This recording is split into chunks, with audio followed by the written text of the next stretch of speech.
Experiment here. See if this is going to work. I think it will. For those who wondered if I actually do my own crocheting, here's proof. This particular cap I'm working on is probably one of the thickest I've ever made.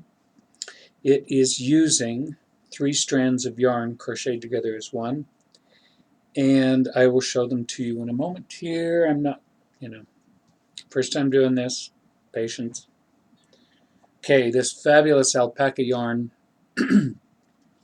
from Sunrise Ranch in Camas. My friends Jim and Deb own a herd of alpacas, and this is yarn from their alpacas. It's amazing stuff. And that's the foundational one. And then the coup de grace here, or the pièce de résistance, I guess, is the kiviot.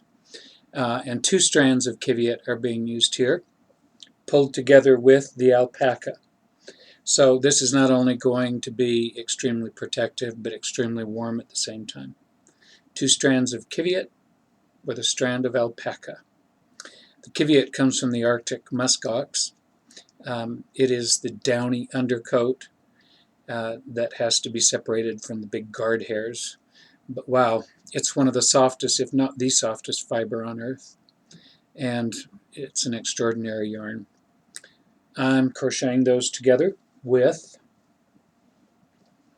the alpaca.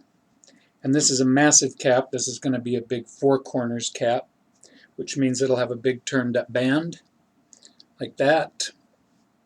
And then the top will be finished in a 4 corners pattern like that. In the meantime, I got some serious work here still to do to get this up big enough. This is going to a customer in Minnesota. I guess their winters are colder than ours here in Utah.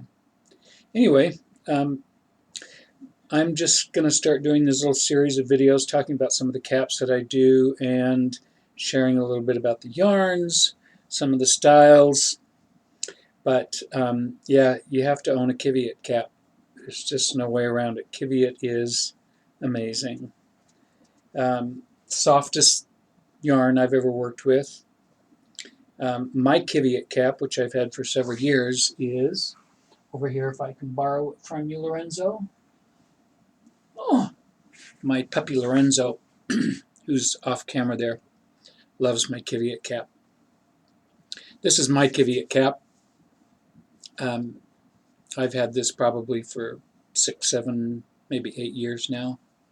And so the yarn blooms. It gets this beautiful, soft halo on it.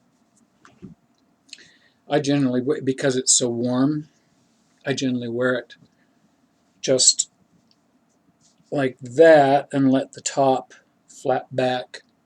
But on a morning when it's 7 degrees, like it has been recently here, I turn up the band, and now I get all this extra protection around my forehead and ears, and the top just smooths out nicely like that.